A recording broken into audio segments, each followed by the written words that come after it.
Welcome to the deep dive. If you're joining us today, you are what we like to call the learner. You're insanely curious, you value your time, and, well, you want to get straight to the heart of how things actually work. Yeah. So, I want you to just picture your last interaction with the government. hmm Maybe you were standing in a seemingly endless line to renew your driver's license at the DMV. Oh, yeah, we've all been there. Right. Or maybe you were talking to a public school teacher about your kid's reading level. Or, maybe we're just sitting in your car, heart beating a little too fast, dealing with a police officer at a traffic stop. Because when we hear that phrase, public policy, our minds usually go straight to those grand legislative halls. Exactly. We imagine politicians debating at podiums, massive bills being signed into law with like a dozen pens, sweeping mandates. Yeah, the textbook stuff. Right. But the stack of sources they're unpacking today, it reveals a completely different and frankly, much more grounded reality. hmm The actual public policy, the one that impacts your life on a Tuesday afternoon, is what happens in those face-to-face moments. So, the mission of our deep dive today is to unpack this really fascinating stack of public administration research. We're going to explore the incredibly complex nature of transparency and accountability. Which is messier than you'd think. Way messier. We'll look at some mind-bending theories of organizational capacity and dive into Michael Lipsky's seminal work on what he calls street-level bureaucracy. Like a great concept. It really is. Yeah. We are basically going to figure out how frontline workers manage to balance these massive, often conflicting pressures with their organization's actual, literal capacity to get things done. To start, I think we really need to look at this idea of transparency. Yeah, let's start there. Because it gets thrown around constantly as this modern buzzword, essentially just meaning the public's access to government information. Right. But the sources note it has surprisingly deep historical roots. The earliest formal example is actually a 1766 Swedish law on public access to state information. 1766. Yeah, and that wasn't random. It was directly tied to the disruption caused by a new technology. Let me guess, the printing press. Exactly, the printing press. Wow. So fast forward to the late 20th century, and you see this massive global diffusion of freedom of information laws, or FOI laws, spreading right after the Cold War. Mm-hmm. And of course, that was totally supercharged by the rise of the internet. Transparency is now globally viewed as the gold standard of good governance. But the modern state collects an unimaginable amount of data to function. Oh, absolutely. Staggering amounts. The sources talk about registry data and algorithmic governance. Can we translate those into plain English? Yeah, absolutely. Registry data is simply the massive troves of personal information the government keeps on file just to make society run. So like tax records? Tax records, census information, health data, property records, all of it. Got it. And algorithmic governance happens when agencies start using computer programs and algorithms to process all that registry data to make automated decisions. Like flagging a suspicious tax return. Exactly. Or determining if you're eligible for certain benefits without a human ever looking at your file. Okay, so with computers making decisions based on our personal data, the public naturally demands more transparency. And I mean, more transparency is always a good thing, right? It builds trust. Well, that is the assumption. But the research points out a massive paradox here. Increased performance data and transparency can sometimes actually decrease public trust. Hold on, that sounds completely counterintuitive. How does seeing the data make the public trust the government less? Think about what happens when you open the books. You don't just see the successes. You see the failures. You expose every single inefficiency, every delayed project, and every minor error that would have otherwise gone completely unnoticed. Oh, wow. Yeah. And raw data is also incredibly easy to misinterpret or weaponize by bad faith actors.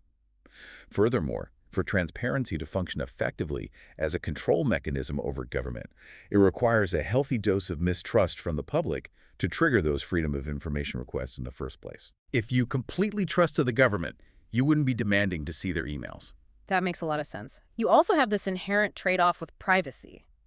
Citizens want to control how public administration uses their private registry data, so they call for more transparency. Naturally. But full transparency means making potentially sensitive information public. It's a constant push and pull. So if we have all this data floating around, who is actually checking the work?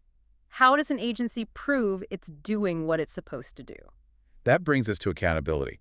Accountability is the process by which public agencies manage diverse expectations and basically answer for their actions. Okay. But it is not a one-size-fits-all concept. Our sources highlight a brilliant framework by researchers Ramczyk and Dubnik. Ramczyk and Dubnik, right. They identify 4 distinct systems of public accountability based on 2 critical factors.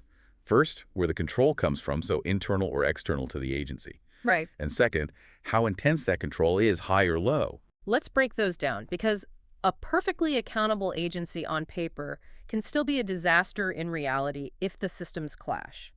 The first one is bureaucratic accountability. Right. Bureaucratic is internal with a high degree of control. Picture strict hierarchical supervision. Okay. It's your boss looking over your shoulder, managers monitoring performance metrics, and just strict adherence to standard operating procedures. Red tape. Basically, yeah. Then you have legal accountability. This one is external, but also high control. This is when outside parties are pulling the strings. Yes. Think of lawmakers passing strict legal mandates, or courts issuing orders, or citizens filing lawsuits. You are answering to a binding external legal authority. Moving to the low control systems, where administrators have a bit more breathing room, we find professional accountability. Okay, what's that look like? This is internal and low control. It happens when agencies are dealing with highly complex technical problems. Instead of a manager dictating every step, the agency defers to specialized employees. Like engineers or doctors? Exactly. Engineers, doctors, research scientists, they rely on their expertise, their training, and their professional standards to make the right calls. And the fourth one is political accountability. External and low control. This is all about responsiveness. An agency has to answer to the priorities of constituents, elected officials, and the general public. It's driven by public opinion, open town hall meetings, the pressure of the next election cycle. Now, to see how these systems interact, the sources don't just use abstract theory. They use the 1986 Space Shuttle Challenger disaster as a profound case study. Wait, the Challenger explosion was a public administration failure? Yes. I always thought of it as a purely mechanical failure, the O-rings. How does a misaligned accountability system cause a space shuttle to explode? The mechanical failure was the symptom. The accountability failure was the disease. Wow. During the Apollo era of the 1960s, NASA operated under a highly successful professional accountability system. Management consistently deferred to the technical expertise of its engineers to make the final calls. So internal, low control. Yes, heavily reliant on specialized knowledge. If an engineer said a part wasn't ready, the launch just didn't happen. But the sources note that by the time of the Challenger launch in the 1980s, the institutional environment had completely changed. Drastically. NASA had shifted heavily toward political and bureaucratic accountability. Oh, I see where this is going. Externally, they were facing massive political pressure to stick to a rigid launch schedule. They needed to prove the shuttle program was cost-effective and routine to satisfy Congress and secure future funding. Right. Internally, the bureaucratic hierarchy became highly supervisory and rigid. So you have middle managers breathing down the necks of the technical staff, while Congress is tapping their watches demanding a launch. Exactly that dynamic. And it proved fatal. The intense pressure to respond to external political schedules and the rigid internal managerial hierarchies distracted the agency from its core strength, which was its professional standards. The night before the launch, temperatures in Florida dropped below freezing. The engineers looked at the data and raised massive alarms about the rubber O-rings on the solid rocket boosters. Because they'd never been tested in the cold. Right. They knew those rings had never been tested in weather that cold, and they explicitly recommended delaying the launch. But they were overruled. The bureaucratic and political systems overrode the professional accountability system.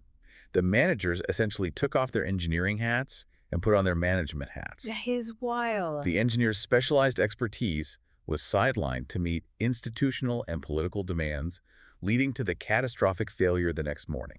It's a devastating example of how these abstract theories of accountability have actual life or death consequences. Truly. But it also raises another issue. Accountability is about who checks your work, but how does that actually translate into getting the work done? Because a perfectly accountable agency still fails if its computers are from 1998 or if it doesn't have enough staff. That is the domain of organizational capacity. It is the literal engine of government. Organizational capacity isn't just a buzzword. It is the personnel training, the technology, the research, and the data systems required to actually enforce regulations or distribute benefits. The sources bring up the delivery of unemployment benefits as an example here. Very good example. You can have a federal policy that says eligible citizens get a certain amount of money, but the actual outcome for a citizen depends entirely on the organizational capacity of their specific state's agency. Exactly. State A might process claims in 3 days, while State B leaves people hanging for months. The policy is identical. The capacity is what differs. And building that capacity is an intensely political game. The research introduces Michael Ting's theory of endogenous organizational capacity. Endogenous meaning originating from within. Precisely. It means the agency generates its own capacity based on internal strategic choices. Ting views capacity as an investment. The fundamental premise here is that legislation is essentially an incomplete contract. Can we get an ELI 5 and explain? Like, I'm 5 on an incomplete contract. Sure. Think of a law as a blueprint for a house, but it only shows the outer walls. Okay. Lawmakers simply cannot specify every single implementation detail in a statute. They pass a broad law saying, improve public health, but they don't specify what software the agency should buy, or how many caseworkers to hire, or what specific training those caseworkers need. They leave that up to the agency. Right. The agency has to fill in the gaps of that incomplete contract. Because of that, the type of capacity an agency decides to build becomes a powerful tool. Ting breaks this down into general capacity versus specialized capacity. General capacity involves what he calls fungible skills or technologies. Fungible just meaning easily swappable or transferable, right? Yeah. Like basic IT gear or standard customer service training. Spot on. Politicians love general capacity because it is easily redirected. Oh, I see. If a new political administration comes in, they can take those general resources, the computers, the administrative staff, and appropriate them to push their own ideal policies, even if those policies conflict with the previous administration's goals. So if I am a career bureaucrat running an agency, I hate general capacity. It makes me vulnerable to every changing political wind. I want specialized capacity. Bureaucrats unambiguously prefer specialized capacity. This is capacity targeted at a very specific policy or requiring highly specialized expertise. Like what? Think of the CDC investing in hyper-specific disease surveillance laboratories, or the IRS building complex, custom audit data systems that only work for one specific section of the tax code. So bureaucrats intentionally buy hyper-specific, unreturnable software just so the next elected politician can't steal their budget for a pet project. Yes. That is incredibly petty, but also brilliant. It is a survival mechanism. By targeting their investments, they protect those resources from political interference. It forces politicians into a corner. How so? The politician has to choose between a poorly implemented version of their own new policy or a highly implemented, successful version of the existing policy that aligns closely with the agency's preferences. It's a mechanism for building bureaucratic autonomy. Okay, so if specialized capacity is this crucial shield for an agency, how do public managers actually build it? Do they just ask Congress for money and hope for the best? They wish. The sources point to the work of Vinzant and Vinzant on strategic management. It's not just about getting more funding, it's about finding a fit between an organization's goals and its capacity. Right. They detail 4 progressive levels of implementation that take years to achieve. What does that progression look like? Level 1 is basic. An agency simply completes a strategic planning process and defines a mission. Which a lot of places do. A lot of agencies get stuck right there. Level 2 moves into allocating some actual resources toward those goals. Okay. Level 3 is much harder. It involves integrating those goals deeply into the actual operating budget, meaning you're removing money away from old projects into new ones. Which always makes someone angry. Always. But the ultimate goal is level 4, fully linking the long-term strategic plan to resource allocation, operating budgets, and robust control and evaluation systems. That sounds like a massive undertaking. It's a complex evolution from just having a theoretical plan in a binder on a shelf to having the actual organizational capacity to execute it. Yeah, let's zoom out for a second. We have covered massive, abstract systems of transparency that sometimes breed mistrust. We've talked about conflicting accountabilities that can literally cause space shuttles to explode. Yeah. And we've looked at the strategic, almost Machiavellian management of organizational capacity. But where does all of this actually meet the public? This is the most crucial part of the deep dive. We are talking about Michael Lipsky's concept of the street-level bureaucrat. Lipsky's core claim is revolutionary to me. He argues that policy is not finished when a law is passed by a legislature. Not at all. Because rules and statutes are written in broad terms, going back to that incomplete contract idea, the policy that actually matters is the one citizen's experience on the ground. These frontline workers, Mhm. the police officers, teachers, social workers, nurses, they have what Lipsky calls meaningful discretion. They're the ones who have to translate abstract legislative goals into real-world decisions. Give me a concrete example of that discretion. When a police officer pulls you over for speeding, they decide whether to issue a massive fine or just give you a warning. Right. When a public school teacher has a disruptive student, they decide whether to send them to the principal's office or handle it quietly in the classroom. When a social worker looks at a massive stack of case files, they decide which family gets a home visit today and which family waits until next week. Wow. In all of those moments, the frontline worker is effectively making public policy in real time. But the sources emphasize the incredibly difficult working conditions these street-level bureaucrats face every single day. They operate under conditions of chronic resource scarcity. Demand for their services almost always exceeds their time, their staffing, and their technological tools. Add to that the conflicting expectations they constantly navigate.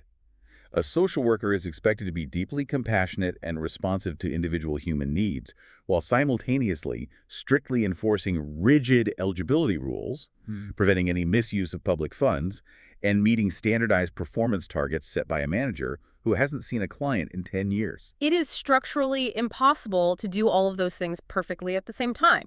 You cannot process 80 case files a day with deep, individualized compassion when you only have the organizational capacity to handle 20. You just can't. So how do they not just quit? How do they survive? They develop coping mechanisms. Yeah. To manage their crushing caseloads, street-level bureaucrats resort to rationing services. They simplify complex cases to fit into neat little checkboxes. Triage. Exactly. They create informal triage systems to decide who gets held first, and they rely on heavily standardized routines to get through the day. And here is the massive aha moment in the research for me. These informal routines, which are born entirely out of a lack of organizational capacity and the stress of conflicting accountability pressures, effectively become the standard public policy. Did you do? Your experience of the state isn't the law written in a textbook. It is the coping mechanism of an overworked frontline worker. That is the core realization. The policy is the coping mechanism, and the nature of this work is only getting more complex. How so? A systematic literature review by Chang and Brewer traces how studies on street-level bureaucracy have evolved since Lipsky first wrote about it in the 1980s. Historically, the focus was mostly on that core concept of discretion, a single worker navigating the rules. Has that dynamic changed drastically? It has. Chang and Brewer note that modern public service delivery increasingly involves interorganizational networks and co-production with citizens. Meaning what exactly? What is co-production? Meaning frontline workers aren't just dealing with their direct boss anymore. They are juggling private contractors who run the software, community nonprofits providing wraparound services, elected officials demanding metrics, and the citizens themselves who are now expected to log into portals and manage their own data. That's a lot of cooks in the kitchen. It is. The environment a bureaucrat uses to cope, exercise discretion, and achieve accountability is more fragmented than ever before. So let's synthesize this journey. We started by looking at high-level abstract ideals like transparency and found that opening the books requires a certain level of mistrust to even function. Yes. We looked at accountability and saw how prioritizing political pressure over professional expertise led to the Challenger tragedy. We also explored how a government's literal ability to function depends on organizational capacity. We saw how bureaucrats strategically invest in highly specialized skills and unreturnable tech just to secure autonomy from political whiplash. And ultimately, we learned that all of this, the laws, the capacity, the accountability matrices, filters down to the street-level bureaucrat. Exactly. Through their daily discretion, their triage, and their coping mechanisms, they are the ones who translate massive administrative structures into the lived reality of public policy for everyday citizens. The next time you're interacting with a government worker, whether you're waiting at the DMV, talking to a teacher, or filing a permit, remember what you are actually witnessing. Yeah. You aren't just looking at an employee reading a rule book. You are looking at the final, crucial link in a massive chain of strategic management, conflicting accountabilities, and real-time policymaking. They are balancing the weight of the entire system in that single interaction with you. It completely reframes how you see the world around you. Every traffic stop, every interaction at a public hospital, It is all policy in motion. It truly is. And this raises an important question to leave you with. Let's hear it. The research notes that much of a street-level bureaucrat's success relies on unwritten, invisible craft knowledge. Right, the practical wisdom of what works and what doesn't, passed down over time from worker to worker over a cup of coffee in the break room. Yeah. If the most vital tool for making government function isn't written in any official manual, how can a society ever truly design a perfect accountability or transparency system to measure it? That is a brilliant point to ponder. Thank you for joining us for this deep dive into the hidden machinery of public administration. Keep questioning the systems around you, and we'll catch you on the next deep dive.